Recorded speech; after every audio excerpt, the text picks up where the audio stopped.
Welcome to another episode of the Startup Junkies podcast. Thank you for tuning in wherever and however you're tuning in to us today. We appreciate you. My name is Caleb. I'm joined by my co-hosts, Jeff and Victoria, fellow Startup Junkies. How are y'all? Great. Doing well. It's Friday Eve, and we have an undisclosed brown liquid in our hand. It's tea. Must be good. Yeah, Thursday Exactly. tea.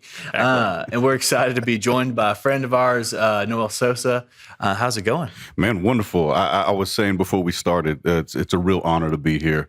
I'm a big fan of the work that you do, the platform that you provide, and just everything that is associated with the great work being done here at Startup Junkie. So I'm honored. Oh, well, we appreciate that. Oh, tell us where to send the check. Well, I can do that. Well, you and I connected first. I think it was a career development deal with the football team. You know, these youngsters, these students, long overdue that they can actually find a way to make some money. and yeah, we were at one of those functions talking about NIL and things like that with the student athletes.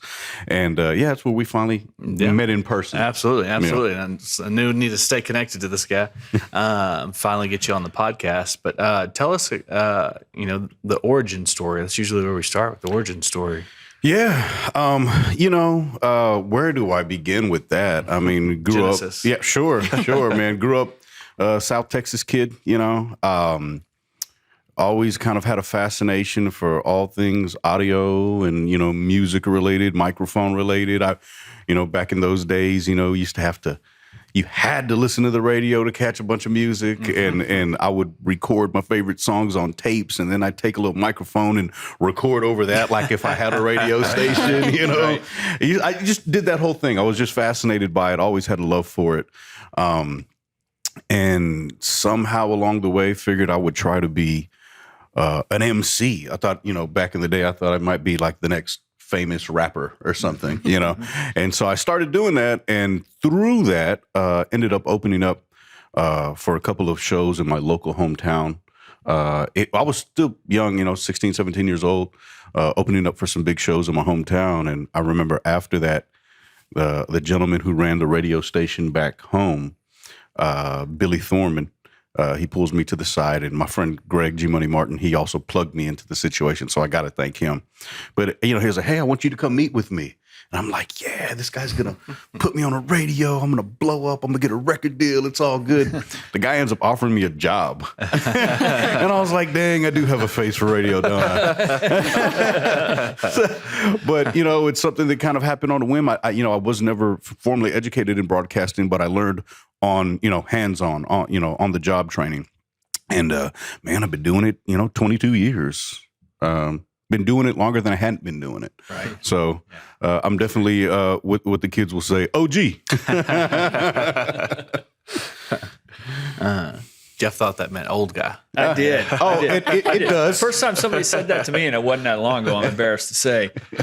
I was like, man, I don't know. Should I be insulted? And he's like, that means original gangster. I was like, oh, that's way cooler. Way cooler than old guy. Yeah.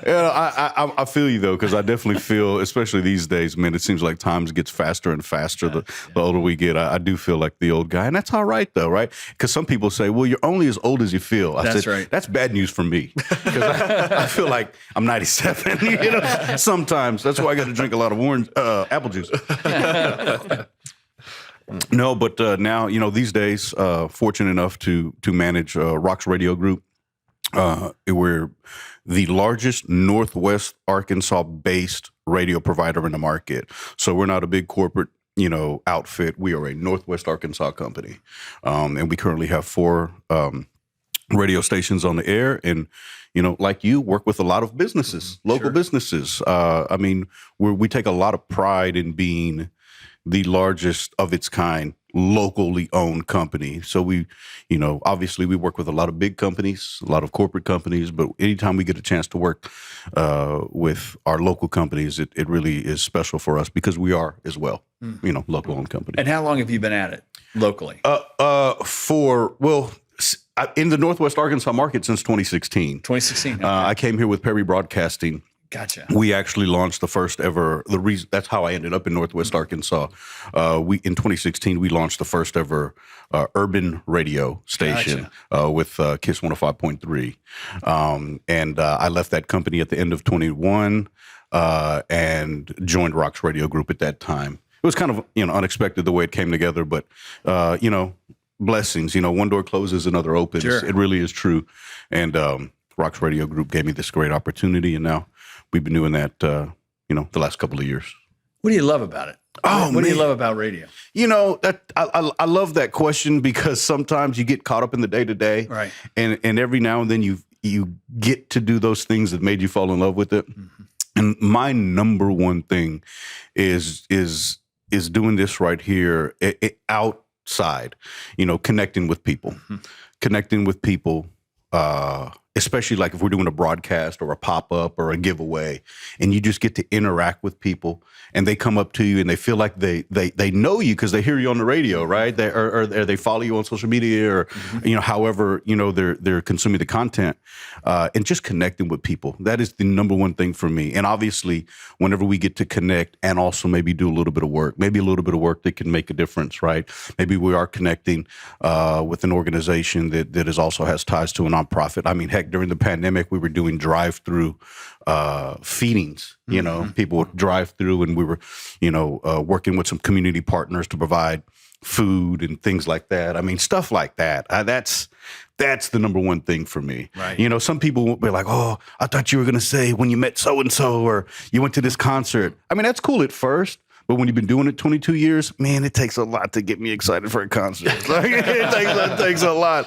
I've just been doing it too long. It almost feels like you're going to work, But when you get to connect with people and you get to impact your community, for sure. I mean, that's stuff that really serves your soul, You're dabbling in some podcasting too, right? Yeah. Man, finally. It's one of those things, after all these years I've been talking about doing a podcast. Mm-hmm. It's a great thing to talk about, as most things, right? A lot of people say they're going to do something and then finally doing something. But I said, man, I've been talking about this for too long.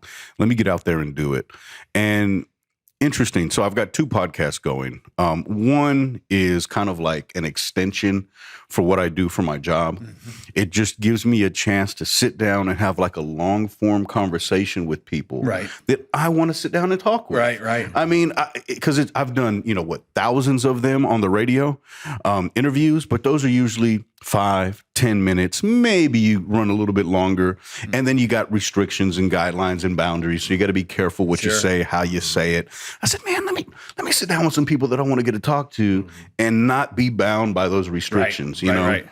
So I started my Speech Check podcast, which is an old gaming term for all my gamers who will recognize that Speech Check term. And then I've got my I call it like a passion project, which is called Fair Ones and Fairways. This is primarily about boxing. I'm a huge boxing fan. Love it. Huge I'm gonna boxing have to check fan. that out. Since I was a child, I have been obsessed with the sport of boxing. Since I was a child. Matter of fact, some of my earliest memories are me, and particularly my grandfather and his friends and family, our family getting together to watch the fights, the boxing matches. And so I'm a big boxing fan. It's something that I could talk about just all day, every day. Any topic you want to touch, I'm right there. Have you had Mariano on there? I haven't had him on, but he's going to be on. Yeah. Oh, yeah, absolutely. Hunger and Action, man. Shout out to those guys. Mariano, I actually did the ring announcing for one of his recent events. Awesome. Nice. I'm ready for him to get another one of those on the calendar. Oh, man. Let me tell you, that's one thing about boxing. It's one thing to watch on TV. It's a whole nother thing to see it in person. It's real, because what you see on TV, you don't hear the thuds, you don't see the sweat, the guy breathing. Yeah. I mean, there's so much going on in there, So that's the other one is Fair Ones and Fairways. It's primarily boxing. We sprinkle in a little bit of golf. Now that I have been. That's an eclectic mix, right? It is. Very different energies. It really is. But you know what's so amazing about it is the reason I fell in love with boxing is because a guy named Teddy Atlas, world famous trainer, commentator, boxing personality. This guy Teddy Atlas, he calls the boxing ring the chamber of truth, because it really is. The truth comes out in that ring. If you were supposed to get up at 5 a.m. and run 10 miles, and you ended up sleeping in till 8 and ran 6, it shows up in the ring. Yeah. If you were supposed to be dieting, eating clean, and you were having Cheerios and whatnot, it shows up in the ring. The chamber of truth. The truth comes out in there because we all know who we are and how we can operate when things are going well.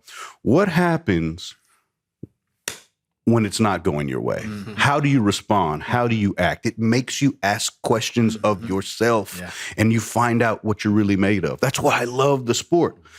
Funny thing, golf does that too. Yeah. Except you don't have to get punched in the face. It's true. It's true. It's a lot more palatable for people. A cigarette while you do that. You know what I mean? Shout out to John Daly, man, Arkansas own. You know, I mean, it's funny. It makes you ask a lot of the same questions without having to get your bones broken. So and both of those sports are not really. They're team sports are great, but those are not really team sports. No, those are... You're fighting yourself in both of those games. I was a high school golfer, and I was a collegiate boxer. I boxed at Navy. What? Many years ago, until I realized I didn't have the physical acumen to do it. But yeah, I boxed first 2 years I was at Navy. Really? Yeah. It was meant for us to talk there. That's why when you said that. Do you still keep up with boxing and golf? I watch golf, professional golf, if I'm having a hard time going to sleep. Because it's slow, right? It's slow. What I loved about golf as a kid was before there were golf carts and before it was so structured and golf courses were slow, I grew up in a small town, and there was a zen associated with golf. Carrying your clubs, thinking about each shot, and just your mind kind of unwinding. It's the reason I like trail running today. Mm-hmm. Boxing was similar, more of a strategy thing. It was a lot of training, a lot of time to kind of unwind. It wasn't a team thing. It was all on you. I like team sports, but I like both of those for that reason. Yeah. What am I going to do? Am I going to be better than that guy that's across from me or not? And sometimes you're not. I found out a lot of times I wasn't. Sure. But it was really a good test of mental toughness and attitude and how hard you were willing to train. Isn't it amazing? I mean, there are parallels, very different experiences, but it kind of makes you arrive in the same place internally. Yeah. And that's why I love it. And listen, it's one of those things with golf, particularly when I was young, my father, who's my best friend, I love my dad. We've got a tremendous relationship. Good man. He used to tell me when I was younger, he said, son, that's a game you need to learn. Son, if you're going to be in business, son, learn golf. Yeah. Mm-hmm. I said, Dad, who cares about golf? No one cares about that stupid game. Boy, I wish I had listened to my father. And I say that about a lot of things. I wish I listened to you, Dad. And he was right, because I found it, I was one of the guys who kind of started playing golf during COVID. Right. Because COVID, you couldn't do anything. Right. One of the things that got the green light was getting the course. Golf. Yeah. So my good friend Bishop Benford over at Valley Harvest Ministries, he got me out there, and I was like, man, I kind of like this. Mm-hmm. It's kind of therapeutic for me. It checks off a lot of boxes. For one, 2020 was tough. Yeah. I was drinking a lot of apple juice. My diet was bad, because, you wanted to support these local businesses. Right. I felt like I chose to support all the food establishments. Same. I can relate to that. Yep. You know what I mean? So I might have put on a little bit of weight, because I was doing my part, and so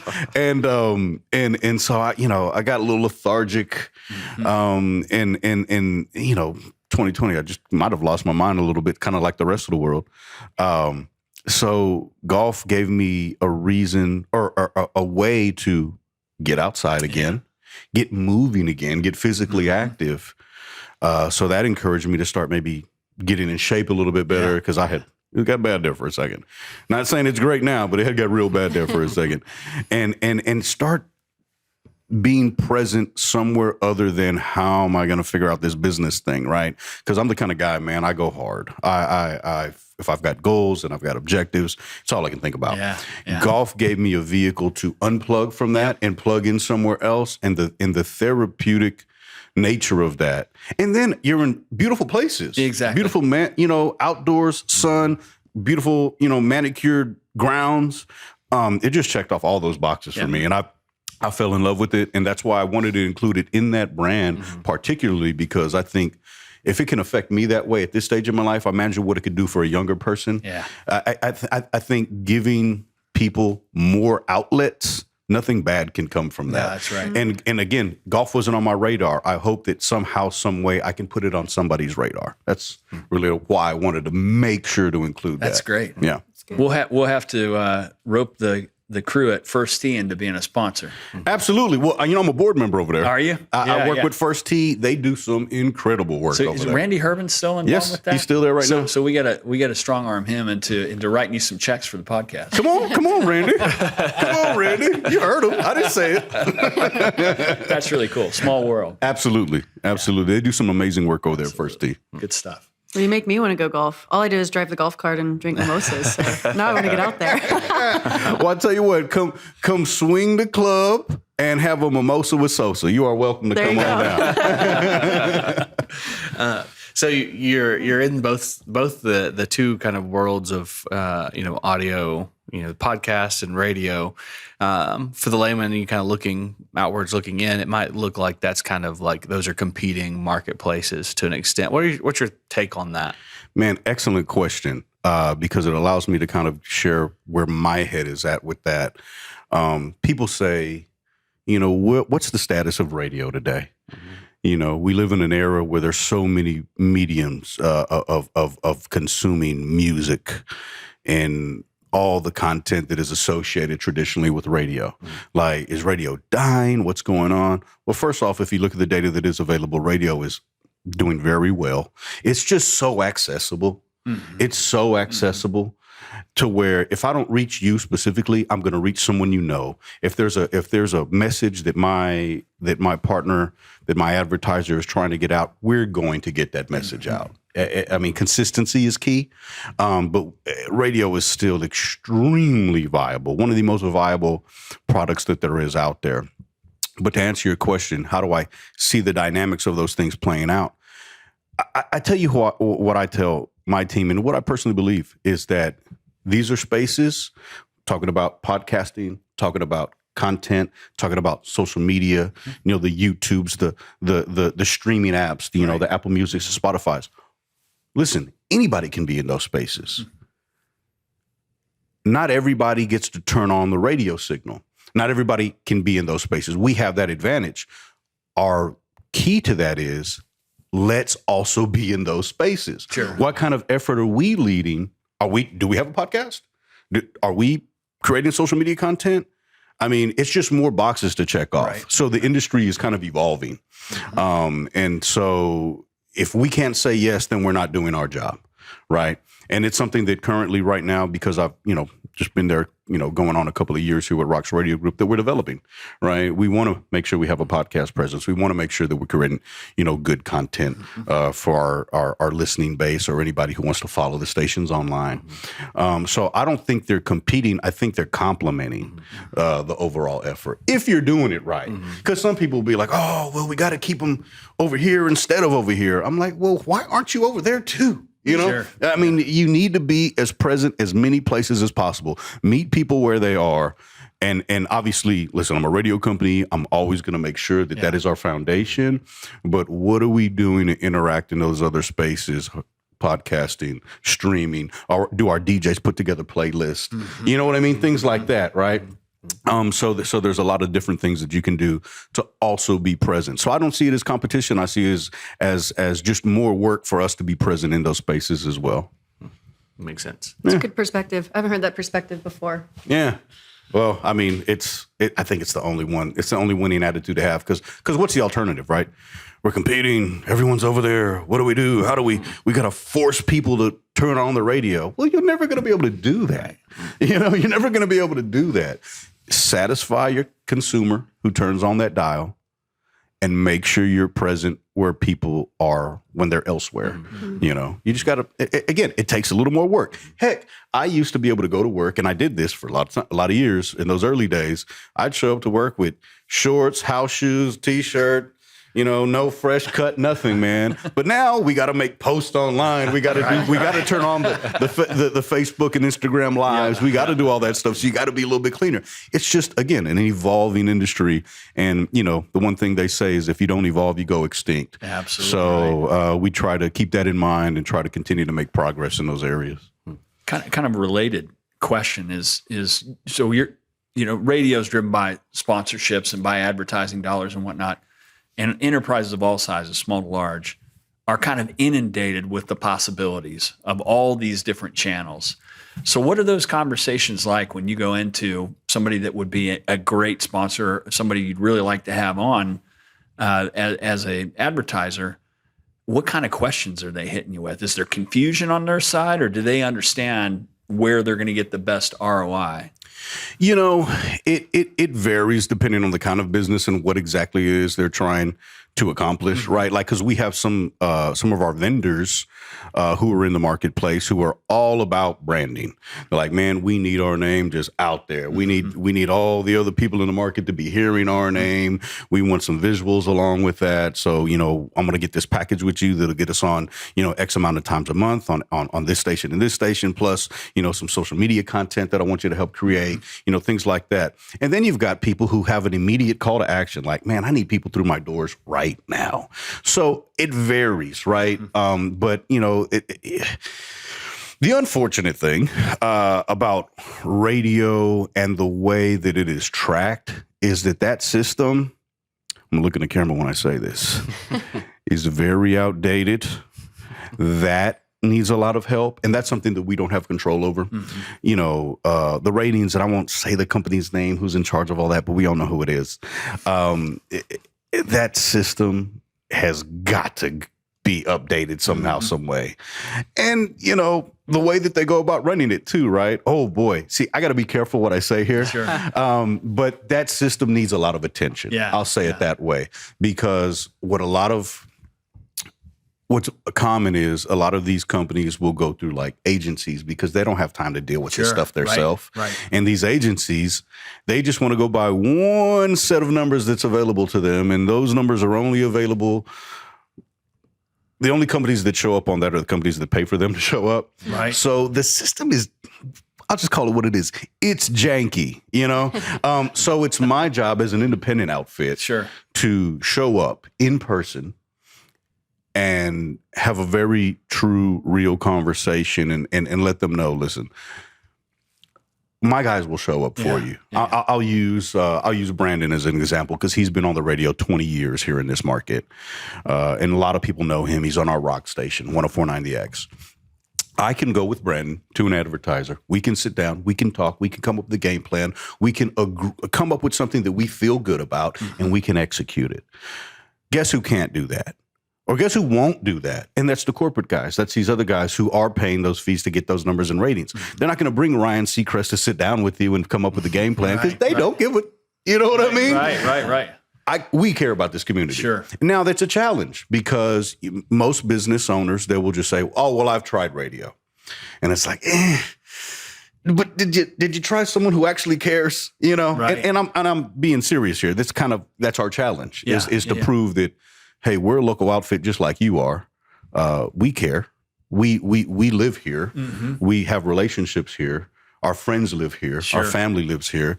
We vote in this community. You know what I mean? We care about what happens here, which means we're going to care about the work that we do for you. Mm-hmm. Because if we don't have these relationships, we don't have a business. Mm-hmm. So and we listen, what we do is not rocket science. Sure.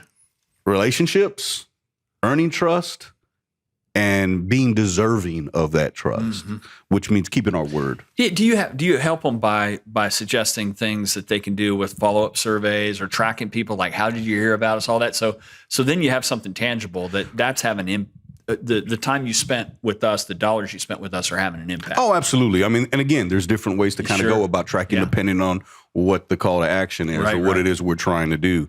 I mean, there's always, hey, mention you heard this. That's the most easy thing you can roll off.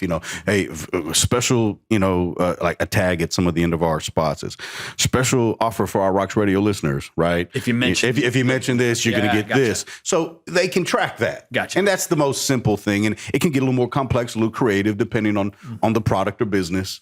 But I mean, there are definite mechanisms that we can implement to help our clients with that. Gotcha. You talk about, being local, being a local outfit and caring about the community. And there's a lane, there's a role for, local radio within a small town or a smaller community. And sometimes it's lost on the importance of that. I guess my hometown, the same two radio guys are still doing the same morning show every day, like they've done for generations, and everybody in town listens to that on the way to work. Nobody listens to the radio. Everybody listens to that, or listens to Apple, or, Spotify. They listen to that. And so if it happened on that show, it's important, and they bring on local people. There's just that element. Yes. There's such a role for that in a community like that. Do you see yourself as that? I mean, listen, if we're not that, that's what we have to build. That's what we have to build. Mm-hmm. And I use Brandon as an example because he has been that. That's why I think we work so well together. I mean, he's been on that radio station, serving the community for over 20 years. Yeah. I mean, that means something. Sure. People trust that. Yep. Work with another gentleman, Haystack. I mean, listen, we can go out places and people know this guy. I mean, he's been doing it for quite some time. Mm-hmm. Myself, even though I'm in a different market, I mean, I've been, in this community for some time, and overall I've been doing radio 22 years. So I kind of have a little personal brand that I carry along with me as well. So, I mean, yeah, that makes all the difference in the world. I even met with a gentleman who owns a broadcasting company in a different market, and they spoke to that same thing. His main sales woman, they were so gracious to sit down with us and do some consulting for one of the products that we're pushing. And she's been in that market for 30 years doing sales. She just got to get in her phone, and all of a sudden, we've got a nice little thing going. It's accumulated trust there, yeah, right? And that's what it's all about, man. If you earn someone's trust, you earn their business or their listenership, or just they want to be where you're at, and they listen and value what you say or you're talking about. And again, I think if you're genuine and you keep your word, it comes off. And that's what I tell some of my clients too, because anytime we have a chance to work with a partner that is, for example, let's say I'm going to a restaurant and I love going to this restaurant. I mean, it's just something I do all the time.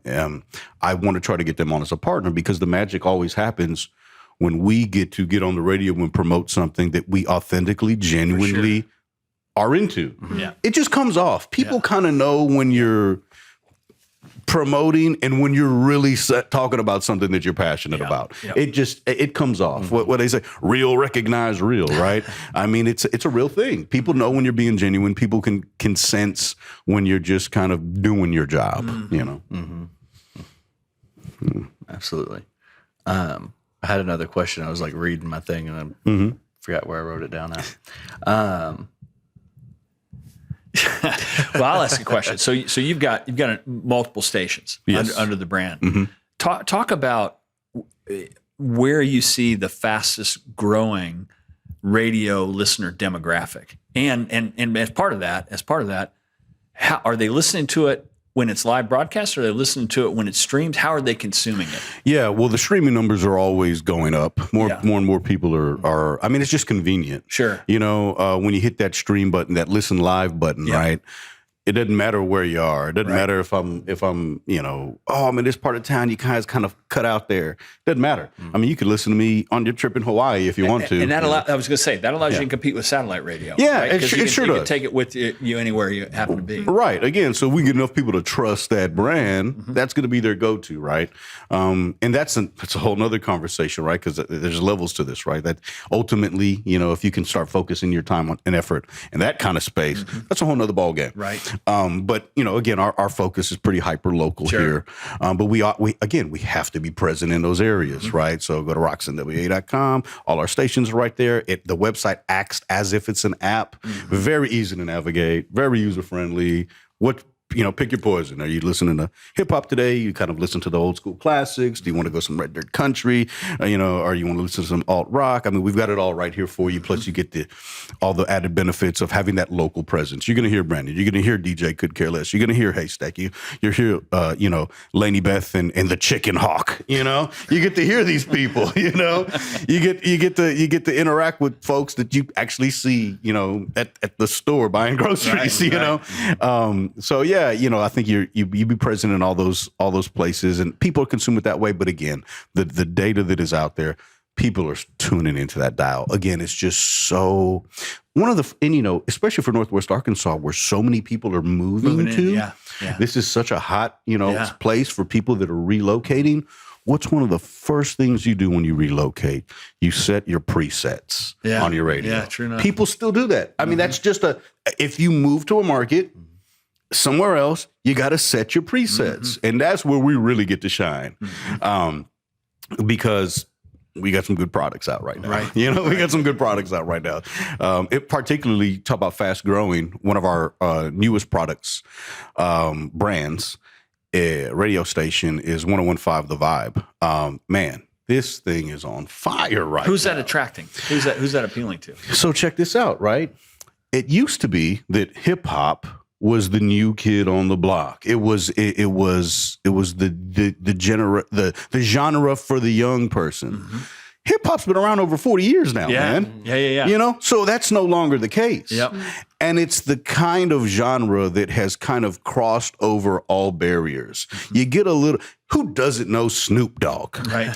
You know what I mean? I mean, who doesn't know these guys now? And so the beautiful thing about The Vibe is, man, I have ran into people, and this happens a lot. And again, that's my favorite part, meeting the people, interacting, meeting the community. Man, I love your radio station. And I'm thinking, this guy's got to be listening to our old school KBVA station. Man, you guys play nothing but the hits, man. I heard y'all play that Gin and Juice the other day. I said, oh, really? This guy's listening to this. Okay. I mean, hip hop is just one of those genres, especially when you're talking about our brand of hip hop, which is primarily classic, the throwbacks, the golden, as they say, the gold base hip hop. I mean, man, we are talking about the youngsters love it. Right. The older folks love it. Races, different ethnic backgrounds, different religious beliefs, different economic standing, they all consume that. And so it's one of those things that's got a pretty broad appeal. Yeah, and anytime you can bring something that to the table, that's a good thing. That's a good thing. The more people you can reach with a particular product, the better. Because, I mean, you break down all our genres. You got a red dirt station that kind of is a little bit more focused, more blue collar country, type vibe. Alt rock, I mean, that's, again, a little bit more focused. And that KBVA is actually, one of those that kind of tends to lend itself to the older genre because we play anything from the Beatles to like Elton John and things of that nature. Man, but that's like my favorite station. Like, I love that, So I might be the reverse. I might be the guy. You listen to the KBVA? Matter of fact, someone who works with me, they were asking me, so I know you love the vibe, this and that. I was like, yeah, I do. But, I'm a KBVA guy. And she looked at me. She said, that's so disappointing. I said, no, which I like the good old music, man. They don't make music the way they used to anymore. Things have changed. Well, I'll tell you what, that music that came out from really the late 50s to the early 80s, people are going to be playing for another 500 years. Yes. Some of that stuff, the Vietnam War era stuff, is spectacular. I mean, it's amazing. It's amazing. I don't ever get tired of listening to the Doors or Pink Floyd, the Beatles, the Rolling Stones. You're never going to forget some of those songs, the way they make you feel. Absolutely. Sure. I mean, I agree with you 100%. And I always try to watch myself, right? Because I don't want to be that old guy who's like, what is this crap you're listening to? Because I get it, right? We're a product, or I shouldn't say a product. We're very influenced by the times that we are in. Yeah. And so these the younger audience right now, I mean, they're again, I'm going to use one of their terms. They're in their bag, you know. This is what they identify with because, I mean, this is what they're growing up with, right? But, I mean, who is going to be listening to Da Baby featuring Lil Baby with a song called Baby in 100 years? I just don't. I would bet on it. I'm a betting guy, and I would bet on that. You know, I like a good wager here and there, and I'm willing to bet that they won't be listening to that. So, and no disrespect, those are big time artists. Yeah. These guys are millionaires. They laugh at what I make. You know what I mean? So, you know, jokes on me, I guess. You know, but you know, talking about longevity and what music truly is. You know. A good friend of mine, and I'll shout him out, Johnny Moore, a guy I used to work with over at Perry Broadcasting. He said, music is how people chronicle their lives. Yeah, that's true. I mean, that is the truest statement I've ever heard, you know? Yeah. I mean, how many times do you hear a song and it takes you right back to a specific place, time, you remember every word, that even though you hadn't heard that song in 15 years. Yeah. Right. Remember where you were, maybe even the first time you heard it. I recently went to the Taylor Swift concert. Woo! And she was someone that I grew up listening to. So many parts of my life are like documented by her songs. Yes. And sorry, Taylor, I love you, but one of the most annoying songs is Love Story. But I found myself crying when I was listening to it because it was like impactful of like when that song came out, where I was in my life. I haven't really listened to it since. And yet she has so many incredible songs. And then when Love Story, of all songs, like that's what made me emotional. But it was true because it documented parts of my life. Absolutely. I mean, you know, I think music is the true universal language. They say mathematics is. And listen, you find mathematics in music. Those two are tightly coupled. Yeah, absolutely. They are. But music is this thing that you don't have to understand to feel. You know? Mm-hmm. So it's kind of like the brain and the soul, the brain and the heart, right? The brain is the math, but the heart is the beat, you know? Heartbeat there. That's a thing. So seriously, you know, those two things, I like how you said it, those two things, I mean, they're hand in hand.